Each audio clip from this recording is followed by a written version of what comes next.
Hello everyone, हम अपने video को सीरीज को कंटिन्यू करते हुए आज हम बात करेंगे प्रॉब्लम चाइल्ड के बिहेवियर को या बिहेवियरल प्रॉब्लम्स को कैसे मैनेज किया जा सकता है। So we have so many techniques to manage the behavioural problems. Psychological techniques हैं, साइकाट्रिक मेडिसिन भी हैं जो हेल्प कर सकती हैं।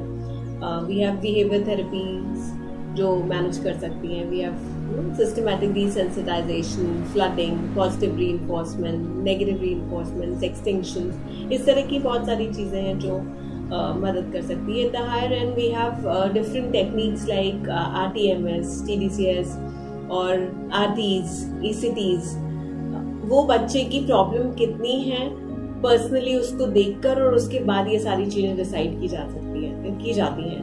बट आज मैं आपको बताऊंगी कि आप अपने लेवल पे चीजों को कैसे मैनेज कर सकते हैं। सो इन दैट केस सबसे important for parents is to keep and maintain complete काम।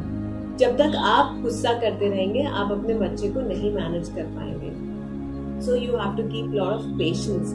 आप अपना पेशेंस बना के रखिए।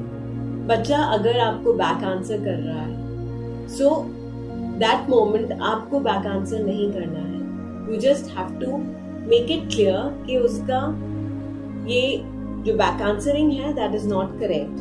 वो आप क्लियर शब्दों में जितना स्ट्रेट उसको बोलेंगे उतना अच्छा रहेगा। प्लस आपको ये चीज देखनी पड़ेगी कि उसकी बैक आंसरिंग आपने जो काम दिया है उसके साथ हो रही है, क्या वो उस काम को भी कर रहा है साथ साथ और बैक आंसर भी कर रहा है। इन that case just ignore that back answering for that moment and appreciate him for the work he has done. वो जो काम कर रहा है उसको आप अप्रिशिएट करिए उस बैक आंसर की तरफ ध्यान देते हुए।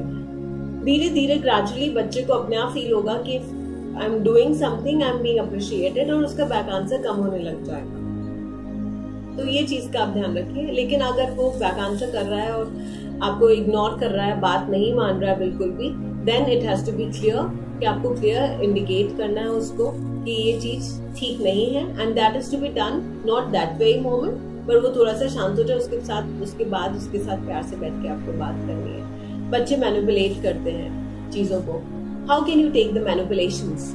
दे are very smart to manipulate. Stories create कर देते हैं, बता देते हैं और आप उसको विश्वास भी कर लेते हैं। सो मैनिपुलेशंस में आपको जब आपको पता पड़ रहा है कि आपका बच्चा मैनिपुलेट कर रहा है, don't shut your child completely. अपने बच्चे को बिल्कुल चुप करने की जरूरत नहीं है। ऐसा नहीं है कि आपने उठा के पढ़ा दिया या गुस्सा कर दिया या डांट दिया कि तुमने मैनिपुलेट किया तो कैसे किया। Listen to the child and then talk to the child. उसको सारी चीजें एक्सप्लेन करिए, बताइए कि this is the correct thing और ये मैनिपुलेशन सही नहीं है। जितना प्यार से आप बच्चे से बात करेंगे उतना ही बच्चा आपसे ओपन अप होगा और आपकी चीजों को समझना शुरू करेगा, सुनना शुरू करेगा। बट ये प्यार हर वक्त नहीं है। अगर बच्चे ने चोरी करी है या झूठ बोला है तो क्या आप तभी भी उसी प्यार से बात करेंगे? No, at that time the child has to be told that lying is not correct. उसके लिए बहुत इंपॉर्टेंट ये भी है that you have to set that example कि आप बच्चे के सामने झूठ ना बोलें, आप चीजों को मैनिपुलेट ना करें। Be straight to the child, say the things directly to the child in a convincing manner कि बच्चा उस चीज को समझे, because this is also a learned behavior। अगर 3 साल का बच्चा इस तरह से कर रहा है तो आप उसको प्यार से समझा सकते हो, but the same thing is being done by a 9-year-old child। 9 साल का 10 साल का बच्चा आपका ये चीज कर रहा है, that is not taken। For that the child has to be grounded। और ग्राउंड आप कैसे करेंगे? अगेन मैंने बात करी थी थोड़ा टाइम पहले पॉजिटिव और नेगेटिव रीइंफोर्समेंट के लिए। ग्राउंडेड आप बच्चे को उसकी जो फेवरेट चीज है उससे you can time him out कि उसको वो चीज नहीं मिलेगी। अगर बच्चा मान लीजिए खेलने जाता है, is going to play badminton या स्पोर्ट्स के लिए, इवनिंग स्पोर्ट्स के लिए जाता है, if the child has lied you, ठीक है आज आप घर पे रहेंगे, you are not going out anywhere for your activity. अगर द चाइल्ड इज लाइंग कि नहीं मेरा तो सब काम कंप्लीट है, I am through, I am done, अब मुझे फटाफट भागना है, you have to check it out if the child is lying और नॉट लाइंग। अगर वो झूठ बोल रहा है तो उसकी एक्टिविटीज बंद करिए। नेक्स्ट टाइम उसको रियलाइज होगा कि if I am lying I will not be allowed with the things. So if the child is grounded, उसको अपने आप समझ में आने लगता है कि नहीं ये चीज गलत है, अगर मैंने ये किया it is not to be done. And what can you do with the teenagers in this case?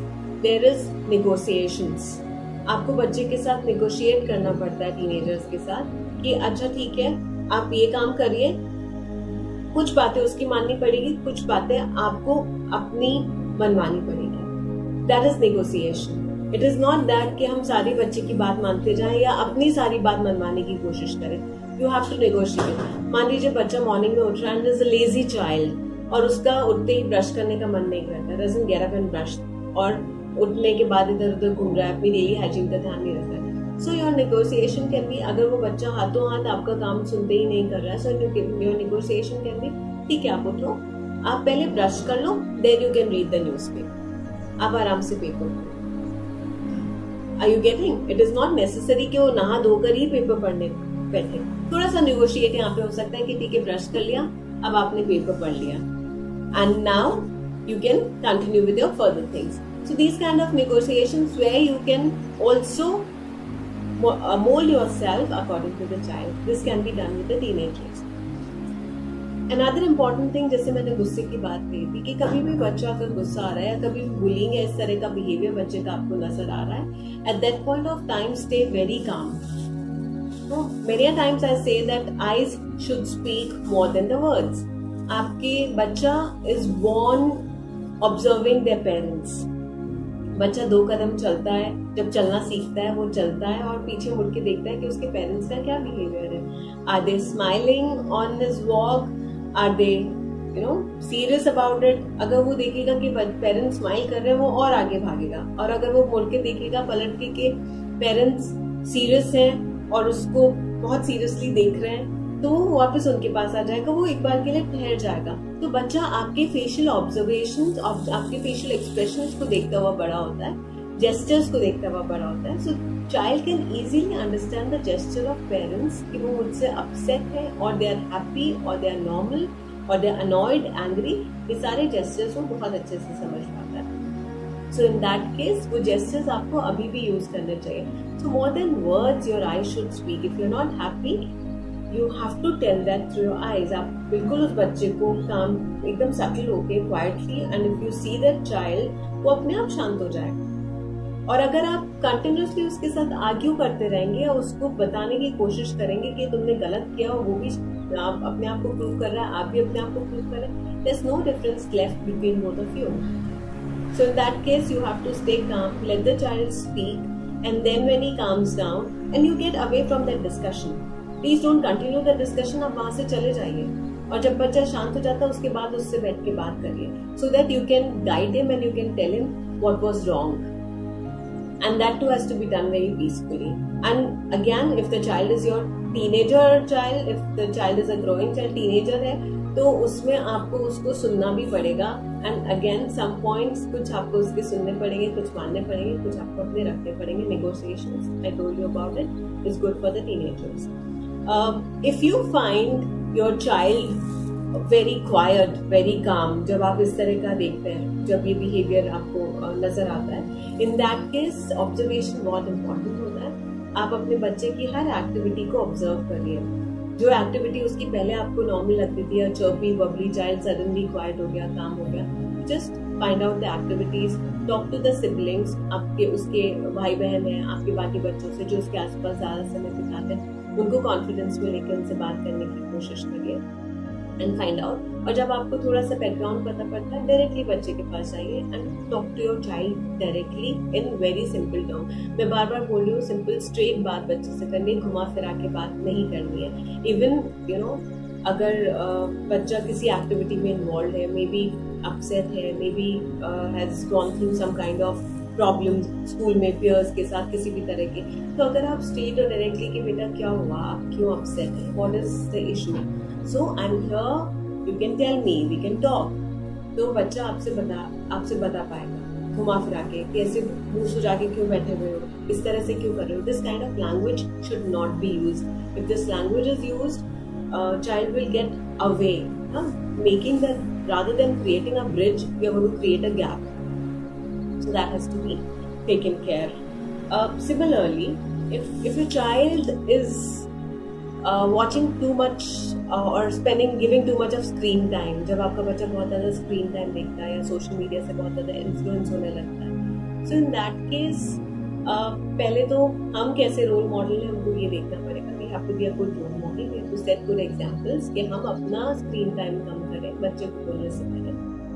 उसके अलावा बच्चे के साथ बैठ के हम देखें कि बच्चा क्या गेम्स खेल रहा है, बच्चा क्या कर रहा है। Start playing with the child and avoid playing any kind of violent games. बच्चे को वॉयलेंट गेम्स से बिल्कुल दूर रखिए, क्योंकि वॉयलेंट गेम्स अगर बच्चा फोन में देखने लग जाएगा अभी से तो वो डिसेंसिटाइज हो जाता है। उसको वॉयलेंस बहुत नॉर्मल, बहुत आम बात लगती है। उसको बाद में किसी तरह का पेन फील नहीं होता अगर किसी को चोट पहुंच रही होती है। So rather than making your child desensitized about violence, make him sensitized. So avoid those games. आप अपना फोन जो भी गैजेट बच्चे को दे रहे हो उसके अंदर मिनिमम गेम्स आप रखिए, इंटरनेट एक्सेस मत रखिए, टाइम स्लॉट आप ड्यूरेशन बना के रख लीजिए कि हाँ आपको हफ्ते में एक बार फोन मिल रहा है या हफ्ते में 2 बार मिल रहा है तो कितना देर के लिए मिल रहा है। So maybe you can fix up Sundays. At Sundays the time you're getting your maybe your tablet or maybe your PC or maybe your phone or something for an hour. So you can fix up the time with the child. And you have to take care that when you're not giving that phone, when you're not giving that thing to the child, आप उसको किसी और activity में busy करके रखो। कि ऐसे तो नहीं चलेगा कि हम फोन भी नहीं दे रहे हैं, हम वो गैजेट्स भी नहीं दे रहे हैं और हम उसको बिल्कुल खाली छोड़ रहे हैं। That time you need to involve yourself. जितना पेरेंट्स बच्चों के साथ इन्वॉल्व होते हैं उतना ही पेरेंट चाइल्ड रिलेशनशिप अच्छा होता है, उतना ही बिहेवियर मैनेजमेंट पेरेंट्स बच्चों का अच्छे से कर सकते हैं। So looking on to all these things, it is important to give your time, quality time to your child. बच्चे को आपकी क्वांटिटी मतलब उसकी जरूरत नहीं कि आप कितना देर उसके साथ हो। Even if you're working from home or if you're going out, हम घर में आ गए, बच्चे हमें देख रहे हैं, हम आसपास हैं। जनरली मैं मदर्स से पूछती हूँ कि how much time do you give your child? जो होम मेकर्स होती हैं वो बोलती हैं कि हम सारा दिन ही बच्चे के साथ रहते हैं। पर सारा दिन आप बच्चे के साथ रहते हो, उस दौरान आप अपना किचन का काम कर रहे होते हो, आप अपना दूसरा काम कर रहे हो, तो आप बच्चे के साथ कितना देर बैठते हो। So that quality time is must. Being around the child is a different thing and giving that quality time कि चलो हम साथ बैठ के ड्राइंग करते हैं, हम साथ बैठ के रीडिंग करते हैं, या हम साथ बैठ के कुछ गेम खेलते हैं, हम साथ बैठ के अपने मन की आपस की बात करते हैं। तो that time is a quality time. वो टाइम अगर रोज बच्चे को आधा घंटा भी मिल रहा है अपने पेरेंट्स से, that matters a lot. Most important thing कि जब बच्चा स्कूल मॉर्निंग में उठता है, बच्चा स्कूल से घर आता है और बच्चा जब रात में सोता है, these are three important timings when you can relate with your child and you can get very close to your child, क्योंकि इस वक्त बच्चा अपने मन की सब बात अपने पेरेंट को बताता है। ये 3 टाइम अगर आप उसको शांति से अच्छे से दे दोगे तो बच्चा child will get close to you और उसके बिहेवियर चेंजेस होने के चांसेस कम होते हैं, क्योंकि उसको आप appropriate behaviour, appropriate time, quality time, appropriate love, अपने अफेक्शन जो उसको दिख रहा है, उसको फील हो रहा है, वो मिलता है। So you have to see all these things, you have to manage all these things, and with all these things I am sure if you try all these things, you practice all these things, you can get many changes in your child's behaviour. So stay connected for the upcoming videos. अब हमारी child की जो series चल रही है, I will be talking about in my next video कि school में बच्चे को कैसे मैनेज किया जा सकता है, उसकी बिहेवियरल प्रॉब्लम्स को कैसे मैनेज किया जा सकता है। So you can also give me your comments. अगर आप कुछ और टॉपिक पे चाहते हैं तो you can put it in the comment box and I will look into